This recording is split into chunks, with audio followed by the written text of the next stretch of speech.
Senhoras e senhores, estamos iniciando mais um programa ASP-UF em Ação, que é uma produção da PROEX, junto com a ASP-UF. E hoje nós vamos trabalhar o tema Cidadania e Estado. Temos a honra de receber o professor Roberto da Mata. O professor Roberto da Mata é antropólogo, professor, conferencista, consultor, colunista dos jornais O Globo e o Estado de São Paulo, mestrado e doutorado na Harvard, é professor emérito da Universidade Norte-Americana Notre Dame, e onde ocupou a cadeira de antropologia.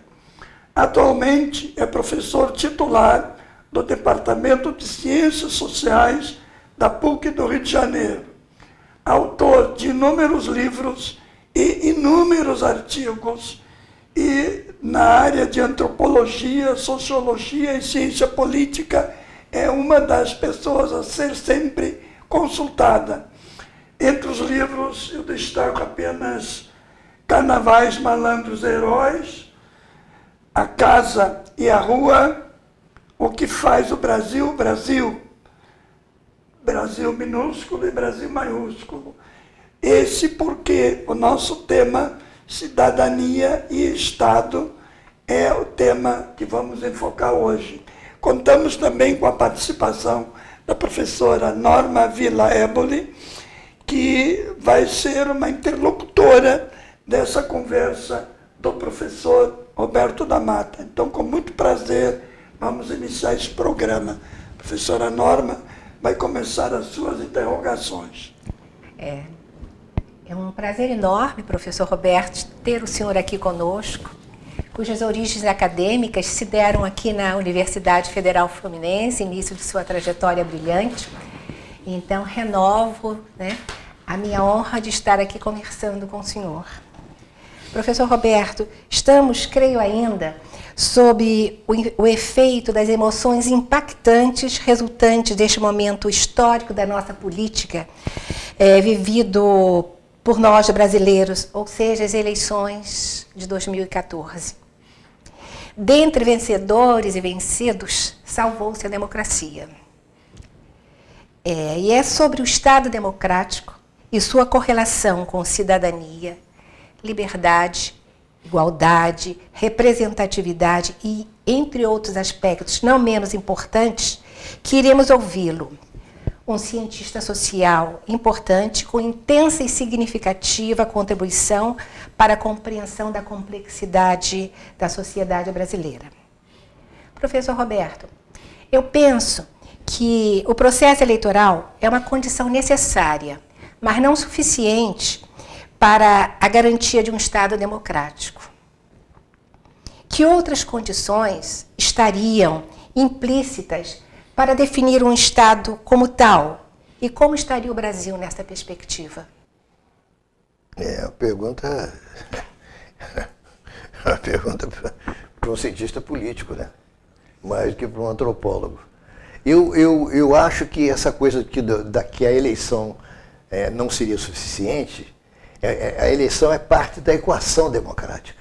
Então, você tem que ter o processo eleitoral para você poder ter a renovação, eventual ou não, depende da sociedade, das forças sociais. Mas no plano político, a eleição corresponde, se a gente quiser fazer um paralelo, claro que um paralelo é um pouco exagerado, mas é um paralelo adequado, creio eu, com um jogo de futebol, que tem que ter um fim. Tem 40, cada tempo tem 45 minutos, tem que ter juiz. Então você tem um mínimo de regras que define quanto tempo uma determinada elite, um grupo, vai governar. Esses papéis sociais que são dados, esse é um assunto que eu diria que tem que ser discutido. Respondendo a sua pergunta, o que precisa? Precisa, em primeiro lugar, uma consciência muito grande de que eu, quando sou eleito prefeito de uma cidade, ou vereador de uma cidade, ou governador de um estado, ou deputado estadual, deputado federal, senador, e ou sou nomeado para ser ministro, eu estou prestando um serviço à sociedade. Eu não sou dono desse papel. Então, é incabível, por exemplo, ouvir de uma candidata a presidente que o adversário dela não poderia ter falado isso ou aquilo, porque afinal de contas eu sou presidente. Eu vi isso, porque ela não está no papel de presidente. Eu entendo que é muito difícil separar. Sobre a identidade, né? Um dos problemas da reeleição, né, é exatamente a dificuldade de você separar o papel que você está ocupando no governo, a máquina que você, afinal de contas, dominou, porque você está ali há 4 anos, ou até mais, às vezes, né? E se transformar num candidato em condições de igualdade com o outro que está chegando. Mas eu diria que o processo eleitoral é importante. Por isso que no caso do Brasil, né, que nós somos um país de origem patriarcal, escravocrata, mas sobretudo aristocrática, que os historiadores falam muito pouco nisso, né? Um país que foi monárquico. Teve um rei, o rei de Portugal foi coroado aqui, o príncipe herdeiro, Dom João VI, foi coroado aqui no Brasil. Então nós temos uma longa tradição, né, de etiquetas aristocráticas, de procedimentos aristocráticos em que os nobres ou as pessoas ligadas à família real obedeciam determinadas regras até certo ponto, porque não era uma sociedade democrática. Vem a República, que foi um movimento também relativamente... Até para alguns, é difícil entender a República. É um movimento rápido, né? Ligado com a abolição. São dois. Eu não vou nem entrar no dado do nosso esquecimento, a nossa desmemória com a escravidão. Né? Não vou falar isso porque todos nós temos empregadas domésticas. Não tem nenhum aqui que faça sua própria cama. Não conheço nenhum menino brasileiro que faz sua própria cama. É raríssimo. Né, que não tem a mesa, ou a mãe ou a empregada, que bota o café, que engaixa o sapato, né, que vai preparar o tênis para ele sair para fazer pegar o skate, para fazer o skate. Então, o nosso estilo de vida, e eu senti isso. Por que eu estou falando disso? Eu senti isso porque eu tive o choque em 63, eu era um jovem de 20 e poucos anos, de morar nos Estados Unidos, onde você não tem nada disso. Você vai comer no restaurante, cada um, professores e alunos, senta cada um com a sua bandeja, comer de bandejão. Né? Para nós, muitos brasileiros que eu encontrei lá não gostavam disso. E uma etiqueta igualitária que você não tem no Brasil, está começando a ter. O senhor considera isso um elemento importante que o senhor destaca sempre em suas palestras, a igualdade complementar da liberdade? Outro dia eu discuti isso, como eu estava conversando com um colega meu, assim, ela dizia, eu acho que o problema do Brasil é liberdade. Eu disse, não, acho que o problema do Brasil é igualdade. A gente fala muito em desigualdade, que é uma sociedade desigual. Mas, na realidade, ela é desigual porque nós temos muita dificuldade de viver situações igualitárias. O nosso país, a nossa visão de Estado é um Estado democrático de direito. E a Constituição, ela inclusive coloca alguns chamados princípios. Ela, por exemplo, fala da soberania, da cidadania, da dignidade da pessoa humana, dos valores sociais do trabalho, da livre iniciativa e do pluralismo político, querendo dizer que nós vivemos um Estado democrático de direito. E muitas vezes ele é de direito, mas não é tão de fato. Não lhe parece isso? Sim, mas é uma pergunta que eu estou com os Não, só tem tempo para poder... O que você escreve... Você imagina que nós passamos da monarquia para a república e do trabalho escravo para o trabalho livre sem grandes problemas. Né? Na França, uma revolução que demorou 3 décadas. A França, para se arrumar depois da Revolução Francesa, foram décadas. Gente foi guilhotinada, morreu muita gente, houve muita perseguição. Na União Soviética, quando fizeram a Revolução Russa, da Rússia, quando se fez a Revolução Russa, também. Na Alemanha, você teve problemas, mas no caso do Brasil, nos Estados Unidos, a transição do trabalho no sul dos Estados Unidos, que a escravidão era só no sul, do trabalho escravo, teve uma guerra civil. A gente transitou, de certo modo, com uma certa tranquilidade. Eu não estou dizendo que não teve violência, que não morreu gente, porque eu não sou maluco e nem ingênuo, porque eu estou muito velho para ser ingênuo. Não tenho essa desculpa. Mas a gente fez essas transições e escreveu várias constituições. Nós experimentamos todos os regimes políticos. Todos. Fomos, inclusive, parlamentaristas. Não sei, eu votei, houve um plebiscito, né? Porque os generais não deixaram o João Goulart tomar posse. Ele estava na China quando o grande Jânio Quadros, no qual eu não votei, me lembro, foi quando eu votei no Lott, não votei no Jânio, o Jânio renunciou à presidência, que deflagrou uma crise política que até hoje nós não estamos mais vivendo a crise política, a renúncia do Jânio, pelo amor de Deus. Ele não é responsável por tudo, mas ele é uma peça fundamental nessa desengrenagem do sistema político brasileiro. E o parlamentarismo também. O parlamentarismo quando ele foi o Tancredo, discutido, quando ele foi discutido, foi implantado, eu acho que também numa época em que ele não tinha grandes chances de, vamos dizer, vingar.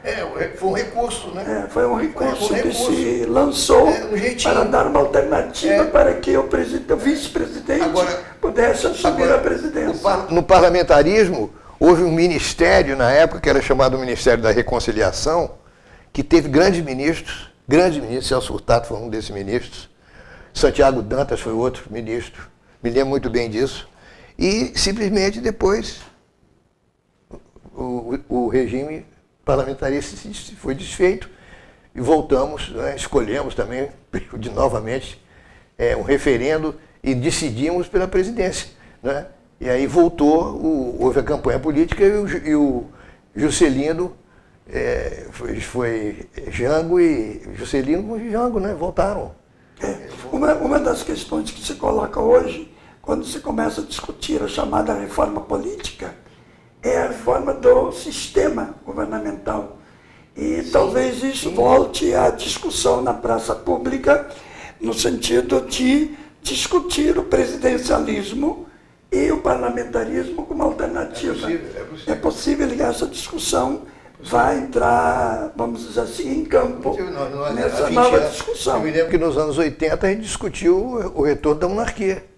Perfeito. Quer dizer, nós até hoje estamos discutindo qual é o melhor sistema. Volta a pergunta da professora Norma, que é a relação entre os regimes políticos e as práticas sociais. Porque se a gente tem indecisões, é porque essas práticas sociais têm indecisões contidas nelas mesmas. Professor Roberto, que não significa que o documento legal, por si só, transforme uma sociedade, não é? Nós estamos chegando ao final do nosso tempo, do primeiro bloco, e vamos continuar no segundo bloco essa conversa sobre cidadania e Estado, tendo a participação, para nós muito honrosa, do professor Roberto da Mata. Até uns instantes.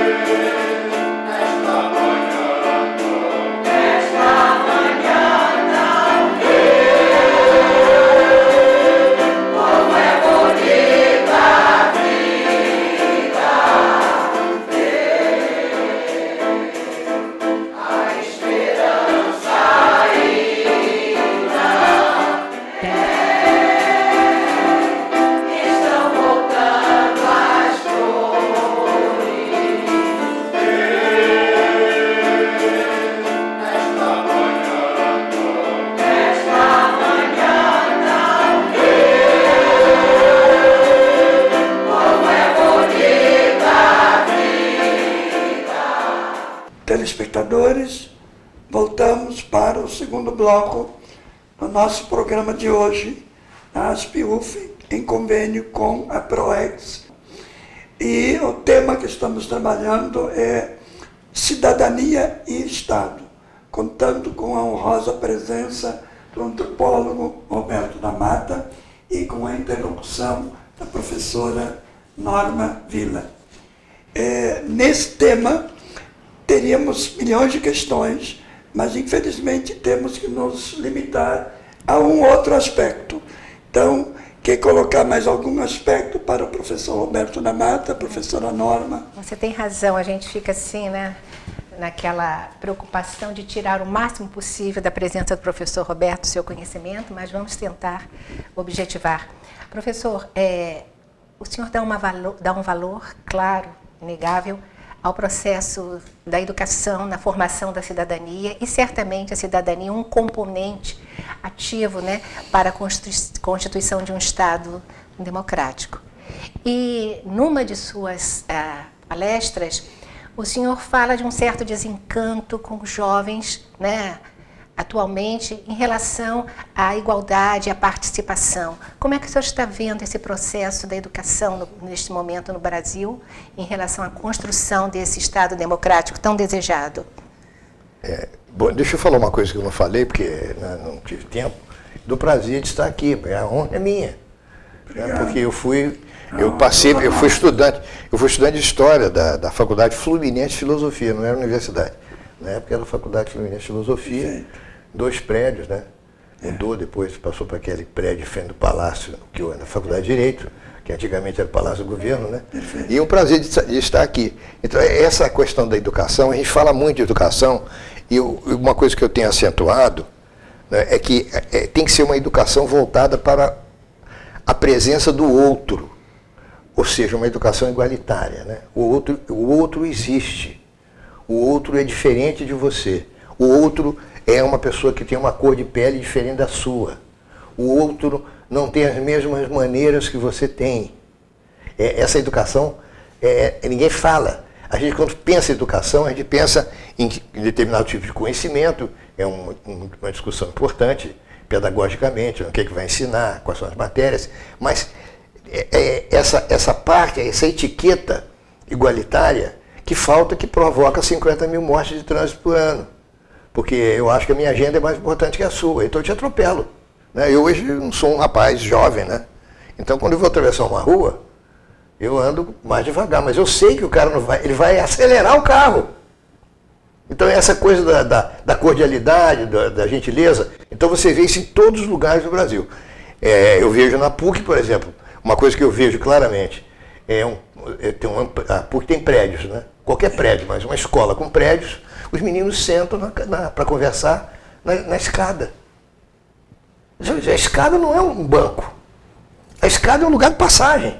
E se você ficar sentado do lado do corrimão, você impede que uma pessoa que tem um problema qualquer, que é o meu caso, tem um problema na perna, descer, porque eu tenho que me apoiar para descer no corrimão. Mas ele não aprendeu isso. Alguém faltou. Porque não pensa no outro. Não pensa no outro. Ninguém falou para ele, né, que o mundo é constituído de pessoas diferentes. Então tem 3 meninos conversando. Hoje os meninos são todos grandes, né? Tudo uns cavalões de 1,90 m de altura, né? Com mochila. Quer dizer, além de tudo, aumentou o impacto. São todos corcundas, que tem a mochila. Então tem 3 meninos conversando no corredor, você quer dar uma aula, você tem que ficar parado, porque eles não imaginam que eles estão no espaço público. E o espaço público é construído pelo nosso comportamento. A mesma coisa acontece em restaurantes. Quando entra um grupo e você de repente não pode mais conversar. Porque o grupo toma conta, é o aniversário do vovô. E se você reclamar, o mal educado é você. Claro, professor. Porque no Brasil nós temos um ditado que é totalmente, absolutamente absurdo em termos de democracia, é antidemocrático, os incomodados que se mudem. Entendeu? Então eu vou dizer isso para você. Não, mas nós estamos... Que absurdo, o senhor está reclamando, o vovô está fazendo 80 anos, nós temos aqui 40 pessoas da família, em reunião do restaurante, tudo bem, façam reunião, cantem os parabéns, mas parem. Não façam tanto barulho. Não existe isso. Essa maneira de comportamento, né? De você juntos, se você se juntar, você constrói alguma coisa que vai além de você. Não é a ideia brasileira. A ideia brasileira é que cada um de nós, seja na sua casa, a casa seja um clube. Não é? A gente não precisa sair de casa, né? Tem clube, tem pizzaria, tem tudo. Tem tudo em casa. Quadra de tênis, os milionários todos são assim. Então, o nosso modelo, nós não temos um contraponto, digamos assim, popular, ou de classe média, o burguês, se quiser, eu não tenho nenhum problema com essa palavra, burguês, não temos um contraponto à vida dos milionários, que podem ter casas, 2 casas. Nós não temos esse contraponto, nós imitamos. A nossa diferença é mais uma diferença de grau do que uma diferença de qualidade de vida. Porque você vê, por exemplo, no nosso condomínio. Né? O nosso condomínio é impressionante, porque o nosso condomínio não tem nada. Não tem a menor vida social. Não tem um comitê de recepção. Eu, quando cheguei nos Estados Unidos para morar numa vila de estudantes, com 3 filhos e uma jovem e linda esposa, né, nós chegamos aturdidos, depois de horas de viagem, 5 minutos depois que a gente chegou na nossa casa, numa casa alugada da universidade. Chegou um comitê de recepção, 3 jovens, moças, também esposas dos estudantes, tinham leite, pão, café, açúcar, sal, ovos, numa bolsinha, numa sacola, colocaram em cima da mesa e apresentaram, nós somos do comitê de recepção desse lugar. Então você já sentiu que você entrou num lugar que tem alguma direção, né? Tem que ter alguém que toma com que vê o comportamento, né? Como estacionar os automóveis, estaciona sempre de um lado da rua. O senhor nos fala certamente sobre uma questão de cidadania, educação e cidadania. É isso. Não é verdade, professor? É isso. E como é que você trata, por exemplo, supermercado? Se você entra no supermercado brasileiro e diz bom dia para a moça do caixa, ela fica surpresa. São Porque isso invisíveis, não faz né? parte. São invisíveis. E O outro é invisível. vice-versa. E vice-versa. Eles não têm o treinamento Fica que aturdida. saudaria poderem. Fica aturdido. Muito obrigado, tem um bom dia, tem um bom trabalho. Então as pessoas ficam olhando para você. Será que esse cara veio do planeta Marte? Ou quem sabe ele quer me passar uma cantada? Porque não existe. Se você vai para a França, é impossível você entrar numa loja sem cumprimentar. Não, bonjour. Né? Assim, Bonjour é. e tal, au revoir. Não estou dizendo que os franceses são melhores, Sim. mas são normas de cidadania trocadilho. que tem a ver com a igualdade como um valor. O que também não significa que não tenha problema. Surgem problemas. A igualdade como um valor, que é o seguinte: eu tenho que andar dirigindo meu carro sabendo que tem outros automóveis também do meu lado. Né? E esse respeito pelo público Exatamente. se reflete profundamente na administração Não pública, vou nem falar. no Estado brasileiro, na organização das cidades, Com certeza. nas calçadas, Nem tem dúvida. na ocupação da calçada. Isso. Tudo isso se reflete. E você não tem perfeitamente. uma coisa que você, por exemplo, tudo que nós estamos falando aqui, né, quem estiver assistindo esse programa, são coisas banais. Você pode fazer uma campanha chamando a atenção, é fácil fazer. Você não faz campanha para vender chocolate, não faz campanha para vender friboi, né? Que aparece lá o cara, até o Roberto Carlos, que era vegetariano, Continua sendo. finge que está comendo um bife. Né? Você não faz essas campanhas e vende a carne, pode vender isso. Você mostrar, através de pequenos dramas, de filmes, o que é. Você tem que respeitar um idoso. Eu nunca vivi no Brasil uma situação em que nós estamos entrando numa porta, ou um escritório, um consultório médico, um cinema, ou um shopping, em que um menino mais novo para eu passar. Não. Ele passa na minha frente, porque tem uma pressa. Essa pressa de chegar primeiro, de ultrapassar, de ser o primeiro da fila, essa coisa. Eu estou estudando a fila agora, estou fazendo um livro sobre a fila. Estou fazendo uma sociologia da fila. Com um aluno, ele fez a pesquisa, eu estou fazendo uma cabeça e pegando o texto. Essa questão da fila é interessante. Nenhum entrevistado gosta da fila. Nenhum. A pessoa se sente menor, se sente inferiorizada. Nenhum gosta. Eles Né? dizem que Está a numa fila é necessária, é um mal necessário. A gente tem que entrar na fila, porque a fila é uma questão de ordem. Todo mundo gosta das filas que tem senha, porque aí a senha mostra que tem um patrão, tem um dono daquele lugar, que é o caso do banco, né? Quando a gente vai ao banco, ganha uma senha. Então todo mundo gosta disso, mas no fundo há uma alergia à igualdade. Porque nós todos somos barões. O Sérgio Eduardo de Holanda diz isso. Numa sociedade de barões, é complicado. Né? E como é que você faz? Todo mundo é barão, né? Todo mundo é importante. Então essa questão da gente educar as pessoas, mostrando um pouco, né, que a gente pode fazer muito, mas nós todos somos pessoas comuns em termos de cidadania, né? Os direitos são iguais, é uma questão importante para o senhor, colocar na nossa agenda. O senhor pontuou bastante isso quando lhe perguntaram, né, numa das suas entrevistas. O senhor falou 3 vezes, isso me marcou: educação, educação e educação. Mas há a educação da casa e a educação da rua, né? É isso aí. Pois é. Não é Muito só... bom. Bem lembrado, bem lembrado. É porque a gente é educado em casa como? Nós somos os filhinhos de mamãe. Sobretudo os homens, né? As mulheres menos, porque as mulheres, desde de mocinhas, são obrigadas a ajudar a mãe a negócio da cama, na cozinha, etc. Mas os homens são criados para serem absolutamente inúteis. Não sabem passar uma camisa. Não sabem... Outro dia eu estava falando, o Renato, meu filho, sabe fazer uma carne assada. É a única coisa que ele sabe fazer. É um grande cozinheiro. Mas eu frito um ovo, e mal. Eu sei fritar ovo. Eu me viro fritando ovos. Mas fora disso, eu sou fui criado para inutilidade. Então no Brasil, as nossas mães, estou falando para os rapazes, né? Aqui do gênero masculino, porque agora não é mais sexo, é gênero. A gente entra na igreja. Está errado. Devia entrar na igreja com a mãe e a mãe entregar a gente para a noiva. Para a futura esposa falar: minha querida, agora quem vai tomar conta desse imbecil é você. E fica com ele. Que é a mais pura verdade. Mas é a mais pura verdade. Porque é ela que vai organizar a gaveta. Porque a gente é desarrumado. O homem tem mais tolerância. Uma sociedade machista, né, professor? Não, mas o machismo é daí. Né? A gente é tolerante com a bagunça, né?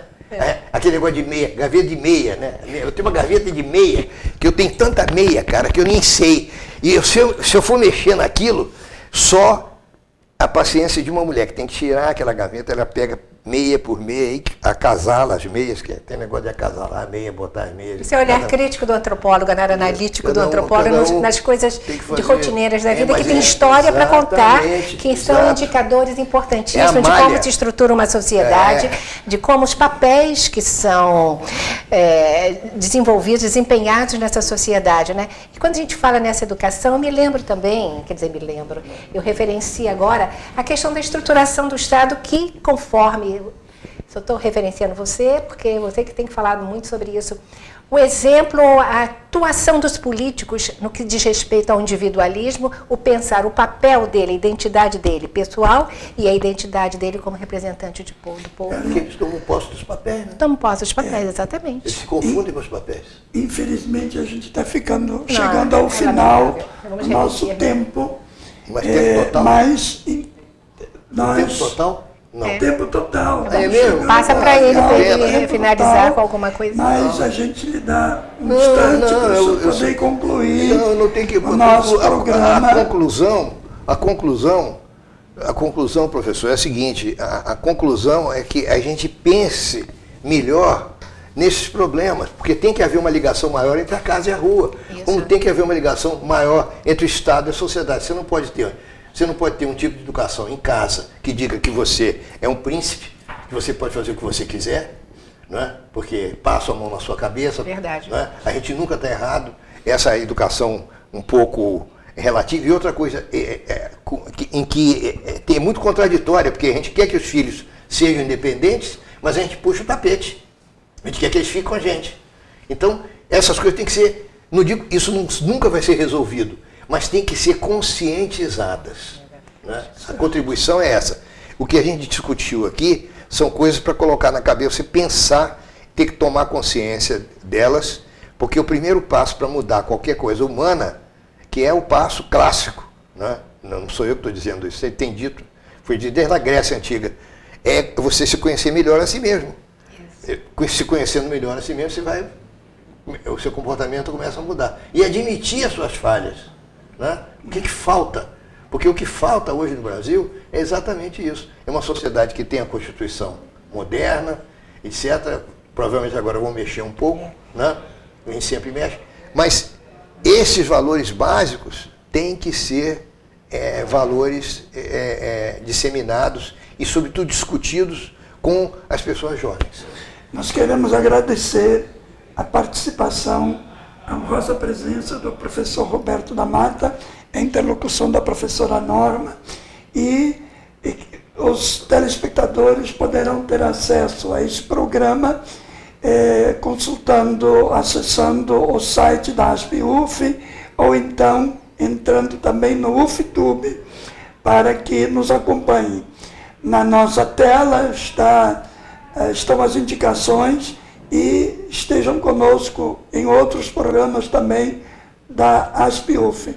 Muito obrigado, professor Roberto. Obrigado, professora Norma.